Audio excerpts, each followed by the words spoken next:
एक बार सुनिएगा, संत श्री तुकाराम जी महाराज, नाम सुना?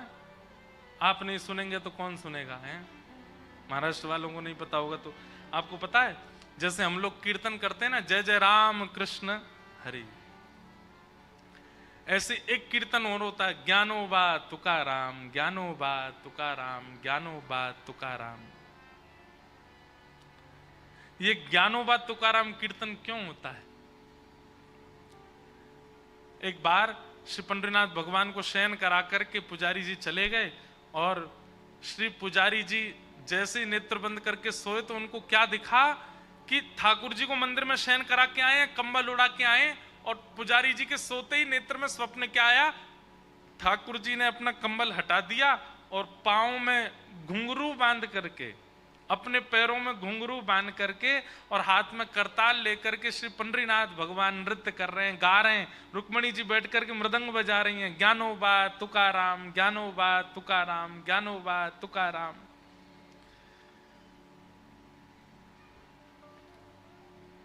ये दृश्य देख करके पुजारी जी व्याकुल हो गए, बोले मैं ठाकुर जी को सुला के आया, ये कैसा सपना आया कि ठाकुर जी सोए नहीं है। दौड़ करके गए और मंदिर में जाकर के धीमे से भीतर गर्भगृह के अंदर झांक करके देखा तो वहां यही दृश्य दिखा। श्री पंडरीनाथ भगवान हाथ में करताल लिए, मंजीरा लिए, ज्ञानोबा तुकाराम, ज्ञानोबा नृत्य कर रहे थे। रुक्मणी जी मृदंग बजा रही हैं और श्री ठाकुर जी नृत्य कर रहे हैं। पुजारी जी ने तुरंत प्रणाम किया, जय हो पंडरीनाथ। ठाकुर जी तुरंत स्थिर होने लगे, अपने स्थान पर खड़े होने लगे, बिल्कुल स्थिर। बोले अब मत होइए, चोरी पकड़ ली हमने, अब जैसे हो वैसे ही रहो। ठाकुर जी बोले आप क्यों आ गए? बोले क्योंकि हमको स्वप्न में दिख रहा था कि आप सो नहीं रहे हो, आप नाच रहे हो। पूरे दिन आप खड़े रहते हो, लोग बाग आपके दर्शन करते हैं, और रात को भी आप सोते नहीं हो। क्या कीर्तन कर रहे हो आप? और कीर्तन तो ठाकुर के नाम का होता है। ये ज्ञानदेव तुकाराम, ज्ञानोबा तुकाराम, भक्तों के नाम का कीर्तन क्यों कर रहे हो आप, वो भी अर्धरात्रि को? ठाकुर जी बोले मुझे इनकी बहुत याद आती है, इन्होंने मेरे को इतना गाया, मेरा इतना कीर्तन किया कि मैं स्वयं को रोक नहीं पाता इनका कीर्तन करने से। इसलिए करताल लेकर के पूरी रात में अपने भक्तों का कीर्तन करता हूं। पुजारी जी बोले एक बात बताइए, भक्त तो आपके बहुत सारे हुए, लेकिन आप केवल ज्ञानोबा तुकाराम ही क्यों? ये दो मतलब आपके ज्यादा प्रिय हैं। श्री ज्ञानदेव जी महाराज और श्री तुकाराम जी यही आपके अति प्रिय हैं। बाकी के इतने सारे भक्त हुए, श्री नामदेव जी भी हुए, और उत्तर भारत के कई सारे भक्त हुए, अष्ट सखा हुए, ये सब तुलसीदास जी महाराज आदि, इन सब का किसी का नाम नहीं, ज्ञानोबा तुकाराम। ठाकुर जी बोले भक्तों की यदि गिनती की जाए तो मेरे अवतार कम पड़ेंगे, भक्तों के अवतार ज्यादा हैं। इतने सारे भक्त हैं कि सबका नाम एक साथ गाना मेरे लिए संभव नहीं। इसलिए हम क्या करते हैं? बोले एक भक्त तो है आदि भक्त और एक भक्त है अंत भक्त। आदि भक्त कौन? श्री ज्ञानदेव जी महाराज। भक्ति काल, भक्ति शतक आया था भारत में, 100 साल केवल भक्ति हुए थे। भक्ति शतक के सबसे पहले भक्त हैं श्री ज्ञानेश्वर माउली। इसलिए ठाकुर जी कहते हैं पहला नाम मैं उनका लेता हूं। और श्री भक्ति शतक के सबसे विश्राम के भक्त हैं श्री तुकाराम जी महाराज। छत्रपति शिवाजी महाराज के समय पर तुकाराम जी महाराज। तो ये 100 साल की जो भक्ति काल आया था उसमें प्रथम हुए श्री ज्ञानदेव जी, दूसरे हुए, अंतिम हुए श्री तुकाराम। इसलिए हम इन दोनों का नाम बोलते हैं। इस बीच में जितने भक्त हैं सबको, सबके नाम अपने आप उच्चारित हो जाते हैं, इसलिए ज्ञानोबा तुकाराम। पुजारी जी इतने प्रसन्न हो गए, बोले जय जय, आप विश्राम करो। बोले कल से हम नियम लागू करवा देंगे, जय जय राम कृष्ण हरि तो कीर्तन होगा ही, और साथ में ज्ञानोबा तुकाराम, ज्ञानोबा तुकाराम ये कीर्तन भी होगा। तो जब हम राम कृष्ण हरि गाते हैं हम लोगों का मन नृत्य करता है, पर बीच बीच में जब ज्ञानोबा तुकाराम गाते हैं तो श्री पंडरीनाथ भगवान नृत्य करने लगते हैं, आनंदित हो जाते हैं। मेरे भक्तों का नाम गा रहा है। एक बात कहें, कभी कोई अपराध आपसे बन जाए, कभी कोई पाप आपसे बन जाए और आपको उसका भय लगता हो कि नाथ मुझसे ये गलती हो गई, अब इसकी मैं क्षमा कैसे मांगूं, खूब सारे भक्तों का नाम कीर्तनबद्ध करके ठाकुर जी के आगे गा देना, खूब सारे भक्तों के नाम कीर्तनबद्ध करना। हम लगे हैं, आज ही हमारे मन में ये भाव आया कि एक कीर्तन ऐसा बनाएं जिसमें केवल भक्तों के नाम हो और भक्त नाम कीर्तन करके ठाकुर जी को प्रसन्न कर दो। कभी कोई अपराध बन जाए, वो भक्त नामा, वैसे तो भक्त नामावली है, हमारे भक्तमाल जी में भी गाई जाती है, ब्रज के रसिक संत गाते हैं, भक्तों के नाम गाते हैं, पर एक सहज कीर्तन बनाने का मन है कि एक कीर्तन ऐसा बनाएं कि कभी ठाकुर जी के सामने बैठ करके गावें, ठाकुर जी प्रसन्न हो जाए। तुकाराम जी महाराज, जिनका मैं स्मरण कर रहा था, संत श्री तुकाराम जी महाराज अद्भुत महापुरुष हुए।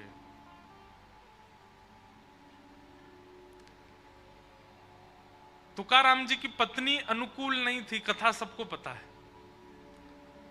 सब लोग इधर देखिए, ध्यान से सुनिएगा। तुकाराम जी की पत्नी अनुकूल नहीं थी। अनुकूल मतलब मन के मुताबिक, लड़ती थी, झगड़ा करती थी, डांटती थी, फटकारती थी और कभी कभी ज्यादा गुस्सा आ जाता था तो श्री तुकाराम जी पर कुछ फेंक फांक भी देती थी, मारती थी, ऐसा तो नहीं कहेंगे हम, लेकिन वो एक प्रसंग है, गन्ना वाला प्रसंग। श्री तुकाराम जी सारे गन्ने बांटी आए, गांव में एक गन्ना बचा बस। पत्नी ने कहा इतने सारे गन्ने लेके गए थे, कितना रुपया कमा के लाए? बोले रुपया कमाने के लिए तो लेके गए थे, पर बीच रास्ते में बच्चों ने मांग लिया गन्ना दे दो, तो हम तो मुफ्त में ही बांटी आए, एक ही बच्चा है। बालक कम पड़ गए, नहीं तो ये भी चला जाता। पत्नी को गुस्सा आया, गन्ना लेकर के तुकाराम जी की एक पीठ पर दिया, सो दो हो गए। तुकाराम जी हंसने लगे, वाह मेरी पत्नी कितनी बुद्धिमान है। क्यों? मैं सोच रहा था एक ही गन्ना है, घर में खाने वाले दो, कैसे खाएंगे, इसने मार के दो कर दिए, ले एक तू खा एक मैं खाऊंगा। तो उनकी पत्नी अनुकूल नहीं थी, लेकिन वो उसकी हर स्थिति को स्वीकार करते थे। तो एक बार एक गांव का एक बालक गया तुकाराम जी के पास और उसने तुकाराम जी से जाकर के कहा कि महाराज मैं आपसे एक बात पूछना चाहता हूं। बोले क्या? पूरा गांव जानता है, देहू पुणे के पास स्थान है देहू, जहां तुकाराम जी महाराज रहते थे। बोले पूरा देहू जानता है, सब गांव के लोग जानते हैं कि आपकी पत्नी बिल्कुल अनुकूल नहीं है आपके, उसका व्यवहार अच्छा। एक और बात है, श्री तुकाराम जी महाराज का ऐसा मैंने सुना भक्त चरित्र में कि उनका पहले ब्याह हुआ था, एक बेटा भी था, पर अकाल की वजह से पत्नी और बेटा दोनों की मृत्यु हो गई। फिर उसके बाद तुकाराम जी बिल्कुल सन्यासी महात्मा हो गए, लेकिन फिर किसी कारण से उनका फिर ब्याह किया गया। तो फिर जब पत्नी दूसरी आई, वो बड़ी तेज थी, बहुत शासन करती थी। तो उस बालक ने कहा पूरा गांव जानता है, पूरा देहू जानता है कि आपकी पत्नी बिल्कुल अनुकूल नहीं है, लेकिन फिर भी आप इतने प्रसन्न दिखते हैं। आप जब अपने घर से निकलते हैं तो हजारों लोग आपके दर्शन के लिए खड़े रहते हैं। अरे कहां तक कहें, भारत के सम्राट छत्रपति शिवाजी महाराज, वो आपके यहां जगह जगह जब आपका कीर्तन होता है तो पहुंचते हैं और ससम्मान आपका इतना आदर करते हैं, इतना सम्मान करते हैं। सब आपकी इतनी सम्मान करते हैं, पर बात तो सत्य है कि जग सम्मान करता हो, घर का अत्यंत समीप व्यक्ति यदि इतना इतना शासन करता हो, इतना गंदा बोलता हो, मन प्रसन्न कैसे रह सकता है? आप सबसे ज्यादा समय अपनी पत्नी के साथ व्यतीत करते हैं और वो बिल्कुल आपका सम्मान नहीं करती। मैं बस आपसे यह जानना चाहता हूं, इस प्रसन्नता का राज क्या है? आपको चिंता नहीं होती, आपका मन व्याकुल नहीं होता, आपको पीड़ा नहीं होती चित्त में, आप इतने प्रसन्न रह कैसे लेते हो? कृपा करके मुझे अपनी इस प्रसन्नता का राज बताइए। तुकाराम जी महाराज बैठे थे, तो बैठे बैठे तुकाराम जी बोले, सुनो, बहुत पते की बात है, ध्यान से सुनिएगा। तुकाराम जी बोले, मेरा राज तो बाद में बताऊंगा, लेकिन मुझे तेरा एक राज पता है। बालक घबरा गया, आपको क्या पता चल गया मेरे बारे में? बोले, तुम्हारा एक राज पता है कि तुम्हारे जीवन के केवल 7 दिन बचे हैं। 7 दिन बाद तुम्हारी मृत्यु हो जानी है बच्चा, केवल 7 दिन बचे हैं तुम्हारे। और वो बालक अपने प्रश्न तो सब भूल भाल गया। बोले, मैं काय को आ गया आपके पास? तुकाराम जी को प्रणाम करके तुरंत भागा। 7 ही दिन बचे थे उसके। 7 दिन तक वो बालक ऐसा हो गया, एकांत में बैठा रहता। कोई आकर के उसकी बहुत प्रशंसा करता तो वो प्रसन्न नहीं होता था, कोई आकर के उसकी बहुत निंदा करता तो वो दुखी नहीं होता था, कोई आकर के उसका बहुत सम्मान करता था तो उसको पीड़ा नहीं होती थी, कोई उसका अपमान कर देता था तो वो सोचता था, भाई जीवन के 7 ही दिन बचे, कर ले अपमान, तू भी क्या करेगा। 24 घंटा केवल राम कृष्ण हरि, राम कृष्ण हरि, राम कृष्ण हरि। जीवन के 7 दिन बचे, मैंने ये भी अपराध किया था, मैंने ये भी पाप किया था, मुझसे ये भी गलती हो गई थी, हे ठाकुर जी मुझे क्षमा कर देना, मेरे जीवन का बस 7 दिन बचे हैं, मुझे सदगति दे देना, हे ठाकुर जी। एक संत, तुकाराम जी जैसे संत, जिनकी आज्ञा लेकर के छत्रपति शिवाजी रहते हैं, वो मुझसे झूठ तो बोलेंगे नहीं। मेरे जीवन के 7 दिन बचे हैं, नाथ मुझ पर कृपा करना। 7 दिन बीत गए। जैसे ही 7वां दिन प्रारंभ हुआ, सुबह स्नान ध्यान करके ठाकुर जी की सेवा करके, और दिन तो तिलक लगाता था, पर आज तो वो पूर्ण रूपेण 12 तिलक आदि करके और बिल्कुल गया और जाकर के श्री तुकाराम जी महाराज के चरणों में प्रणाम किया। भगवान, आज मेरे जीवन का अंतिम दिन है, 7वां दिन है, मेरी मृत्यु होने वाली है। आपने बताया था 7वें दिन मृत्यु होगी। तुकाराम जी बोले, अच्छा बेटा, इन 7 दिनों में तुमने क्या किया? तीसरे दिन तुमने कौन सी सब्जी खाई थी? बालक बोला, मुझे याद नहीं, माँ ने क्या बनाया था, बस मैंने खा लिया। अच्छा, तीसरे दिन की छोड़ो, कल रात्रि को तुमने क्या खाया था? बोले, मुझे बिल्कुल याद नहीं है। अच्छा, तुम्हारा किसी ने सम्मान किया था? बोले, मुझे वो भी स्मृति में नहीं है, पता नहीं, आए तो थे बहुत। किसी ने अपमान किया, किसी ने गलत गाली दी तुमको? बोले, दी तो थी, पर वो भी मुझको याद नहीं है। बोले, क्यों याद नहीं है? बोले, मैं केवल राम कृष्ण हरि, राम कृष्ण हरि, राम कृष्ण हरि जप रहा था, मन में ये सोच रहा था 7 ही दिन बचे हैं, किसी का अपमान लेकर के क्यों दुखी हूं, किसी का सम्मान लेकर के क्यों प्रसन्न हूं, क्या बनता है, नमक है कि नहीं, नींबू है कि नहीं, रोटी है कि नहीं, चावल बने हैं, क्या बना है, पूरन पोली बनी, जो मिलता था बस खा लेता था, मैंने ज्यादा चिंतन किया नहीं। तुकाराम जी बोले, यही मेरे जीवन का राज है, मैं कुछ चिंतन नहीं करता, मैं हर दिन को अपना अंतिम मानता हूं, मुझे बस यही लगा रहता है कि मेरे कभी भी प्राण जा सकते हैं, किसी की निंदा लेकर के दुखी क्यों हूं, किसी की प्रशंसा लेकर के ज्यादा प्रसन्न क्यों हूं, मेरा हर दिन अंतिम है।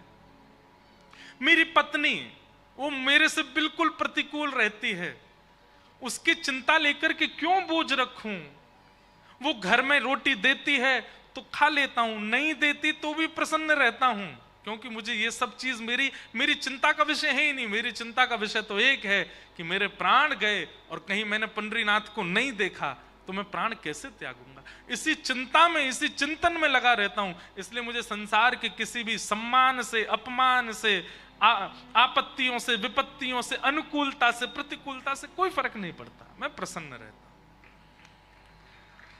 बालक चरणों में गिर गया, बोले, वाह भगवान, प्रश्न पूछा था आपने तो प्रैक्टिकल दिखाया पूरा। जाते जाते बोला, ये तो बता दीजिए कि मरूंगा कि नहीं? बोले, मरोगे, हर क्षण मरोगे, ये चिंतन जाने ही मत दो, अब पूरा जीवन ऐसे ही जियो। आज 7वां दिन पूरा हो गया, अब कल से फिर 7 दिन के लिए ऐसे ही रहो, और फिर 7वां दिन पूरा, फिर 7 दिन के लिए ऐसे रहो, जीवन भर तुम ऐसे ही रहना। तुकाराम जी महाराज ने एक अपना जैसा भक्त निर्माण कर दिया अपनी क्रिया से। ऐसे महापुरुष, सत्यम परम धीमहि। ठाकुर जी के प्रति जिनका परम सत्य स्थिति भाव होती है, ज्यादा विचलित नहीं होते। इसलिए ठाकुर जी के प्रति सबसे पहले जो निवेदन आपको करना है, उनके प्रति परम सत्य की भावना रखना कि ये परम सत्य हैं, बाकी सब मिथ्या है, यही परम सत्य है बस।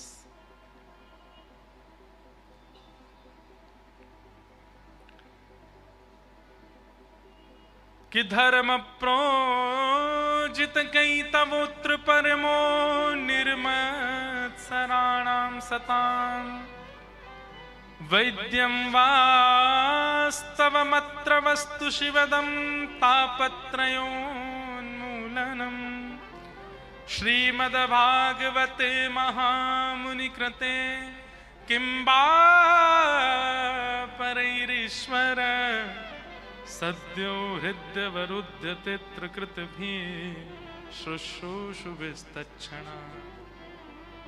ठाकुर जी परम सत्य हैं, इसलिए मन में भाव आता है। सत्य, परम सत्य की स्थिति ठाकुर जी के प्रति रखना, उनके लक्षण इस भजन में सब बताए गए हैं। परम सत्य की स्थिति कैसी होती है? न कोई शिकायत न कोई अर्जी, कर लो करा लो प्रभु जो है तेरी मर्जी। जिसके प्रति परम सत्य की स्थिति होती है, उसके प्रति ऐसा ही भाव होता है। आप सब लोग ट्रेन में बैठते हो, बहुत ध्यान से सुनिएगा हमको।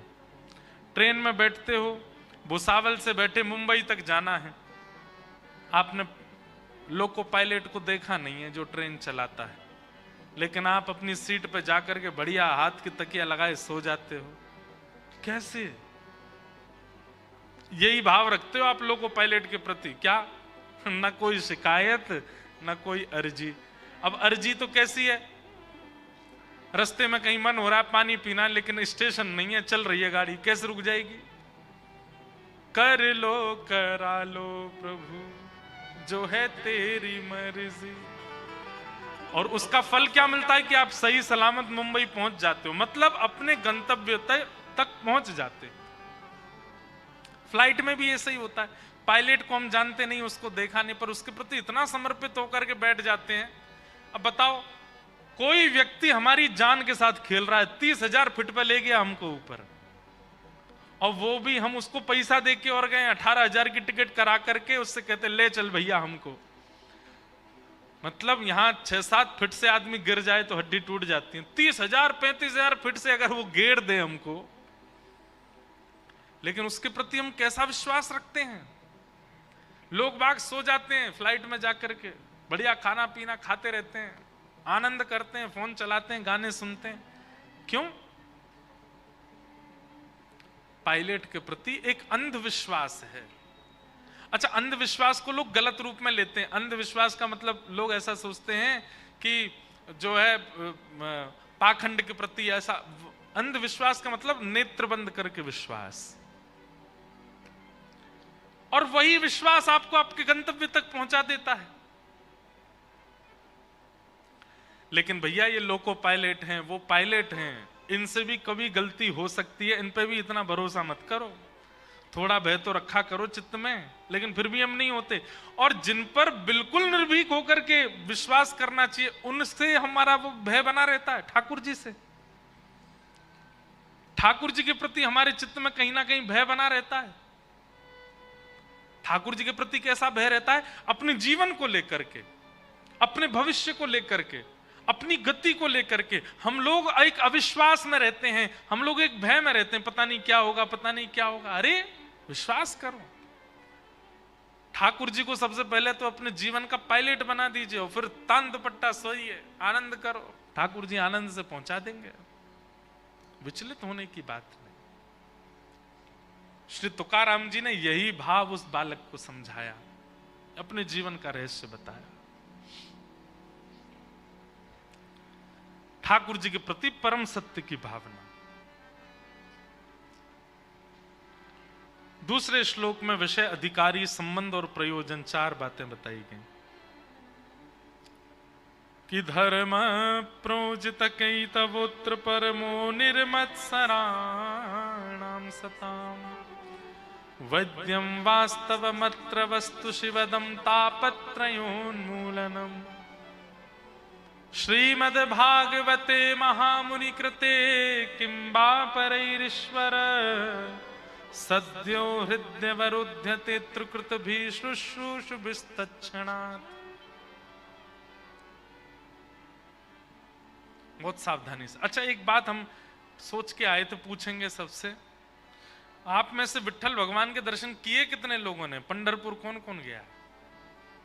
फिर ठीक है। मेरे को मन में ऐसा आया, मैंने कि भाई यहां से पंढरपुर बहुत दूर है, हम रोज विट्ठल भगवान गाए जा रहे हैं, क्या पता चली इनमें से कोई गया ही नहीं हो वहां पे। तो अच्छा है कि आप सब गए हो, जाना चाहिए। बड़े प्यारे ठाकुर हैं श्री पंडरीनाथ। धर्म प्रोजित के तवोत्र परमो। श्रीमद् भागवत का विषय क्या है? बहुत ध्यान से सुनिएगा, सावधानी रखिए।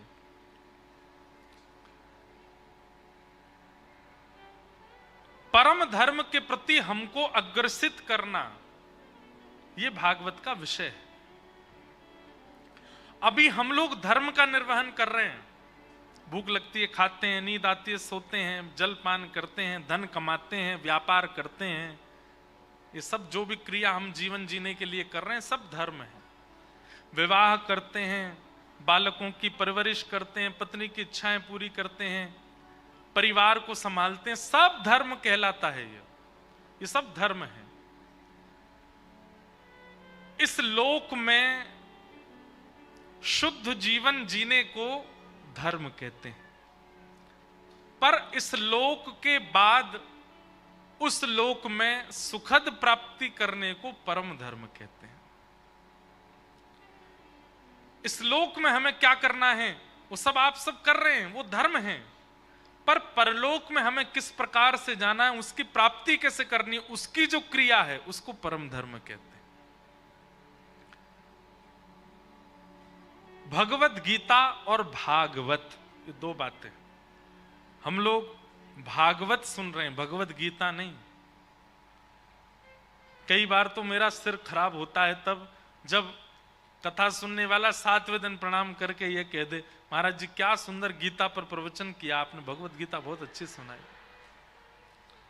उस समय मन करता है भाई तुम्हारे चरण कहाँ हैं, लाओ हम प्रणाम कर ले तुमको। पूरी कथा होगी, तुमको ये नहीं पता थी कि भगवत गीता नहीं भागवत है।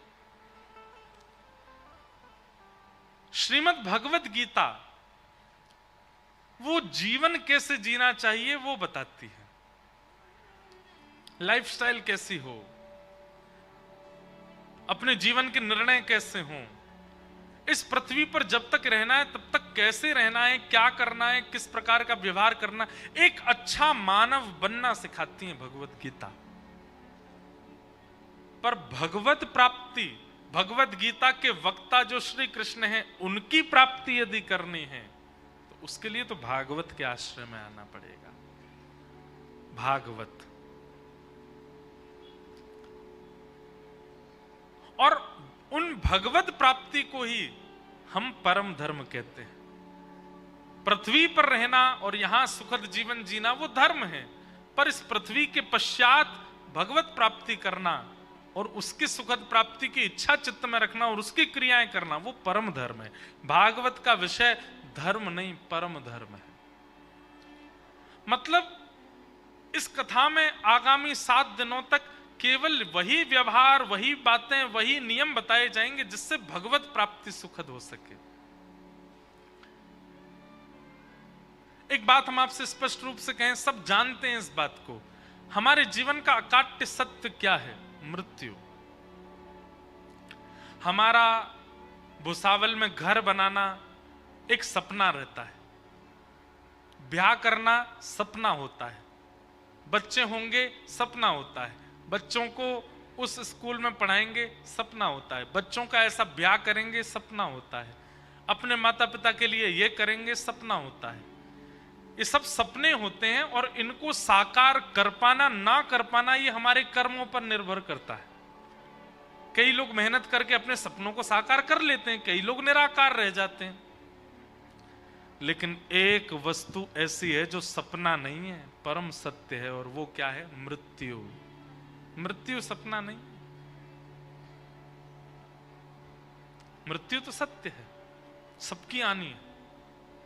आया है सो जाएगा राजा रंक फकीर, कोई सिंहासन चढ़ चला, कोई बंधा जंजीर। सबको जाना है, ये बात सब जानते हैं, लेकिन उस परम सत्य के लिए हमने कभी कुछ क्रिया की नहीं। कभी उस परम सत्य को सुधारने के लिए हमने कोई कर्तव्य निर्वहन किया नहीं। उस परम सत्य को श्रेष्ठ बनाने के लिए जो क्रियाएं हैं, जो कर्तव्य हैं, वो जहां सिखाया जाए उसको भागवत कहते हैं।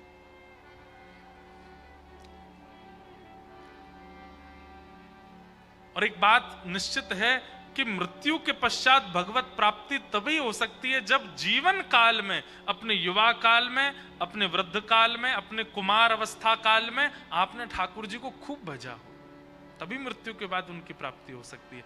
तो अपने बाल काल में, युवा काल में, कुमार काल में, वृद्ध काल में कैसे भजना है, वो जहां सिखाया जाए उसे श्रीमद् भागवत कहते हैं। श्रीमद् भागवत तो प्रेमी बनाती है, श्रीमद् भागवत तो भक्त बनाती है। इसलिए भागवत का विषय क्या है? धर्म प्रभुजित कई तवोत्र परमो, परम धर्म की प्राप्ति कराना। समझ में आ गई बात? धर्म और परम धर्म में अंतर क्या है? इस संसार में रहने के लिए, मान प्रतिष्ठा, यश वैभव, अन्न पाने के लिए जो आप कर्म करते हो वो सब धर्म है, और इस लोक से परलोक में या फिर अपने इष्ट की प्राप्ति के लिए जो आप कर्म करते हो वो सब परम धर्म है।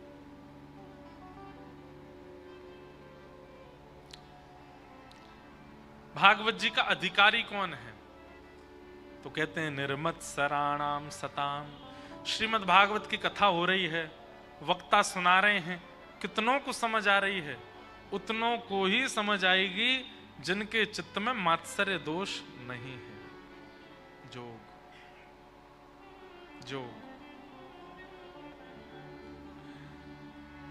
धर्म प्रोजित कैतवोत्र परमो, निर्मत्सराणाम सताम, वैद्यं वास्तवमत्र वस्तु शिवदम्, तापत्रयोन्मूलनम्। श्रीमद्भागवते महामुनिकृते किं वा परैरीश्वर, सद्यो हृदयवरोध्यते त्रिकृतभिः शुश्रूषुभिस्तत्क्षणात्। श्रीमद् भागवत का धर्म क्या है? भागवत का विषय क्या है? परम धर्म। भागवत का अधिकारी कौन है? किसको सुनने का अधिकार है कथा? तो कहते हैं जिसके चित्त में मात्सर्य दोष नहीं है। मात्सर्य दोष किसको कहते हैं? संत श्री तुकाराम जी महाराज ने खूब सारे अभंग लिखे, खूब सारे अभंगों का निर्माण श्री तुकाराम जी ने किया। बहुत ध्यान से सुनना। इतनी ख्याति हो गई, सब जगह उनकी पूछ होने लगी। तो एक बार एक रामेश्वर भट्ट नाम के एक पंडित जी थे, उनको बड़ी ईर्ष्या हो गई, क्योंकि श्री तुकाराम जी महाराज कोई श्रेष्ठ कुलीन परिवार में जन्म नहीं हुआ था उनका। भले ही देह से नहीं हुए, लेकिन हृदय से, अपनी बुद्धि से, अपने विचारों से, अपने स्वभाव से बड़े बड़े ब्राह्मण भी उनके आगे हाथ जोड़ते थे। तो एक रामेश्वर नाम के एक पंडित जी, उनको बड़ी ईर्ष्या हो गई कि हम लोग इतना वेद अध्ययन करते हैं, हम लोग इतना ज्ञान लेकर के बैठे हैं, हम लोग शास्त्रों को जानने वाले, समझने वाले, हम लोग शास्त्र सम्मत नियमों का पालन करने वाले, और ये सामान्य सी मराठी भाषा में अभंग लिखता है और इसकी इतनी ख्याति हो रही है कि छत्रपति शिवाजी इसको प्रणाम करते हैं। तो एक दिन वो रामेश्वर पंडित जी गए और श्री तुकाराम जी से बोले, मुझसे शास्त्रार्थ करो। तुकाराम जी तो हाथ जोड़ के बोले, शास्त्रार्थ करो, नहीं तो समाज के आगे तुम्हारी पराजय स्वीकार करो। तो तुकाराम जी बोले, मैं स्वीकार कर लेता हूं, बिना शास्त्रार्थ के स्वीकार कर लेता हूं कि मैं हार गया। अब उन्होंने जैसे हार स्वीकार करी तो जितने लोग वहां बैठे थे वो तुकाराम जी की और जय जयकार करने लगे। जय हो, क्या सरल स्वभाव, कितना मधुर स्वभाव। बताइए, इन्होंने बिना शास्त्रार्थ की अपनी पराजय स्वीकार कर ली। वैष्णव का इस स्वरूप होता है, वो विवाद में नहीं पड़ता, उसको दीन बनना अच्छा लगता है, उसको ज्यादा प्रतिष्ठा अच्छी नहीं लगती, वो सरल रहना, उसको सहज रहना। एक बार मुझसे किसी ने कहा, बोले आप कहते हो कि वैष्णव के अंदर दीनता होती है, आप कहते हो वैष्णव को सरल रहना अच्छा लगता है, बोले आप खुद कथा में आते जाते हो, लोग बाग आपको इतना प्रणाम करते हैं, आप सब। मैंने, भैया हम तो मना और करते हैं, पैर मत छुओ, दूर से हाथ जोड़ो, दूर से मिल लो, दूर से प्रणाम कर लो। एक बात तो है बंधुओं, व्यास मंच पे बैठे हैं, बहुत लोग मिलते हैं, बहुत लोग मानते हैं, इसलिए मैं आपको अपना अनुभव कह रहा हूं। बहुत ख्याति हो जाना और बहुत सम्मान मिल जाना, ये कहीं ना कहीं भक्ति में कटौती करता है। हमने अपने गुरुदेव से कहा एक बार कि इतना सम्मान, इतनी ख्याति मिले, उसमें भक्ति को कैसे बचाया जाए, अपने भावों को कैसे बचाया जाए। हमारे गुरुदेव बहुत सुंदर उत्तर देते हैं, लोग देवें, तुम स्वीकार मत करो। क्योंकि होता क्या है, आपने सम्मान दिया और हमने स्वीकार किया, तो स्वीकार करने पर हम उसके आदी हो गए। अब हमें कल भी इच्छा होगी कि हमारा सम्मान हो, परसों भी इच्छा होगी कि सम्मान हो, हम आदी हो गए उसके, अब आदत लग जाएगी हमको सम्मान की। तो लोग कितना भी सम्मान करें, कितना भी आपको यश दें, आप स्वीकार मत करो, सर झुका करके सबको अस्वीकार करो। तो ऐसा हो सकता है कि इतना प्रणाम, इतना सम्मान, इतनी ख्याति आपकी भक्ति पर प्रभाव ना डाले।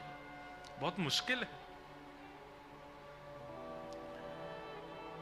तुकाराम जी महाराज स्वीकार कर लिए, बोले मैं अपनी पराजय स्वीकार करता हूं, आप जीते रहिए, सदा विजयी रहिए। लेकिन रामेश्वर पंडित जी को क्रोध आया, बोले कि ऐसे काम नहीं चलेगा, कुछ ऐसा करना पड़े। क्या करें? तो उन्होंने जो ग्रंथ लिखते थे, अपनी स्याही से जो तुकाराम जी अभंग लिखते थे, अभंगों का ग्रंथ उठाया और ले जाकर के एक नदी में फेंक दिया। तुकाराम जी के नेत्र सजल हो गए, क्योंकि हृदय के भाव श्री विठ्ठल भगवान को प्रसन्न करने के लिए लिखे थे, किसी जनमानस को प्रसन्न करने के लिए नहीं, ठाकुर जी को प्रसन्न करने के लिए लिखे थे, और इन्होंने फेंक दिया सब नदी में। और ऐसा करके वो रामेश्वर पंडित जी चले गए। 13 दिन तक तुकाराम जी वहीं बैठे बैठे रुदन करते रहे, स्मरण करते रहे ठाकुर जी का। तुरंत ठाकुर जी हृदय में प्रकट हुए और प्रकट होकर के कहा, नेत्र खोल करके उस नदी के पास जाओ, देखो। और जैसे तुकाराम जी गए तो सारे पत्र जितने उन्होंने लिखे थे वो सब नदी के ऊपर परत बन करके बह रहे थे, एक बूंद जल से कागज भी गीला नहीं हुआ, सब यथावत सुरक्षित। और श्री तुकाराम जी महाराज ने सबको इकट्ठा करके पुनः अपना ग्रंथ सुरक्षित कर लिया। किसी ने ईर्ष्या भी की है तो उस ईर्ष्या से भी विचलित होना, ये वैष्णव का स्वरूप नहीं है। कोई आपकी निंदा कर रहा है तो कहीं ना कहीं निंदा सुनकर के भी अगर आंसू आ रहे हैं ना, निंदा सुनकर के क्रोध आ रहा है ना, निंदा सुनकर के उसके प्रति आपको दुर्भाव आ रहा है ना, तो भी आप वैष्णव नहीं हो। निंदा सुनने के बाद भी सम रहे स्थिति। तुकाराम जी तो इसलिए रोए कि उनके हृदय के भाव सब नदी में, ठाकुर जी ने सब कुछ सुरक्षित किया। वहां रामेश्वर पंडित जी के साथ क्या हुआ, उन्होंने एक सरोवर में जाकर के स्नान किया, तो एक वैष्णव अपराध करके आए थे, एक भक्त को दुखी करके आए थे। जैसे स्नान किया, स्नान करते ही सरोवर का जल जो तन को शीतल करने वाला होता था, वो जल अग्नि प्रदान करने वाला हो गया। और पूरा जल संदग्ध हो गया, मानो जैसे उनका शरीर जला दिया हो किसी ने। अग्नि नहीं दिखाई दे रही है, पर पीड़ा ऐसी हो रही है जैसे किसी ने जला दिया हो। वैद्यों के पास गए, बड़े बड़े ज्योतिषियों के पास गए, ना जाने कितने यत्न किए, कभी लेप लगाया, चंदन लगाया, सब किया, लेकिन दूर नहीं हुआ। तब किसी महापुरुष ने, जो दिव्य दृष्टि रखते थे, उन्होंने कहा, बोले तुमने केवल जात पात देख करके और एक सामान्य व्यक्ति मान करके किसी भक्त के सुंदर स्वरूप, किसी भक्त की सुंदर वाणी का तुमने तिरस्कार किया। अब ये पीड़ा तुम्हारी तभी दूर होगी, जाके उनको प्रणाम करो। रामेश्वर जी आए, आकर के श्री तुकाराम जी को जब वंदन किया, प्रणाम किया, तुकाराम जी ने हृदय से लगाया, तुकाराम जी के हृदय से लग गई, उनकी सारी पीड़ा समाप्त हो गई। जितना उनके शरीर में जलन हो रही थी, सब धीरे धीरे समाप्त हो गया।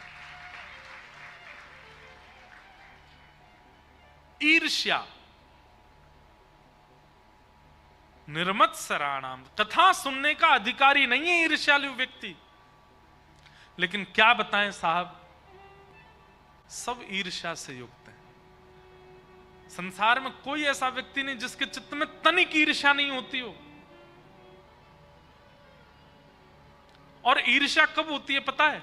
जब किसी अन्य की अत्यंत प्रशंसा सुनाई दे जाती हो, किसी की बहुत योग्यताएं हो, आपसे अधिक कोई श्रेष्ठ बन जाए, ईर्ष्या प्रकट हो जाती है। और वो ईर्ष्या कथा का, केवल कथा का नहीं, वो ठाकुर जी का ही अधिकारी नहीं। मैं कथाओं में कहा करता हूं, आपके अंदर जितने दोष हैं, सब दोष ठाकुर जी से मिलने में बाधा नहीं बनेंगे। लेकिन अगर आपके चित्त में ईर्ष्या है, तो ठाकुर जी से मिलने में बहुत बड़ी बाधा है। चित्त में काम है, चित्त में क्रोध है, चित्त में लोभ है, ठाकुर जी से मिल पाओगे आप, उसके बाद भी कोई दिक्कत नहीं होगी। लेकिन आपके चित्त में यदि ईर्ष्या है, तो क्षमा कीजिए, इस जन्म में तो मुमकिन नहीं है कि आपको पंडरीनाथ प्रत्यक्ष दिख जाए। ईर्ष्यालु व्यक्ति को ठाकुर जी नहीं दिखते। ईर्ष्यालु व्यक्ति को कथाएं समझ नहीं आती, वो सिर ही खुजाता रहता पूरी कथा में, फोन ही चलाता रहेगा, यूं देखेगा, कभी यूं देखेगा, कभी यहां करेगा, ऐसे करेगा। हम बोलते नहीं है, पर हमको ऊपर से सब दिख जाते हैं। जो व्यक्ति बहुत विचलित बैठा होता है ना, तो मन में समझ आया इसके चित्त में ईर्ष्या जरूर है। एक स्थिर आसन में नहीं बैठ सकता श्रोता, ऐसा होता रहे, यूं होता रहे, उधर दिखता रहे, इधर आ जा, तू भी यहाँ पे बैठ जा। अरे भाई, इतनी विचलनता, देहाभिमान शून्य हो जाए कथा में, उसको यह भी पता ना चले कि पिछले 2 घंटे से एक ही आसन में बैठा हूं मैं। मन बुद्धि चित्त एकाग्र होकर के केवल नेत्र दर्शन कर रहे हैं, कान श्रवण कर रहे हैं, और कान जो सुन रहे हैं, मन में वो झांकी दिख रही है, ये श्रोता होता है।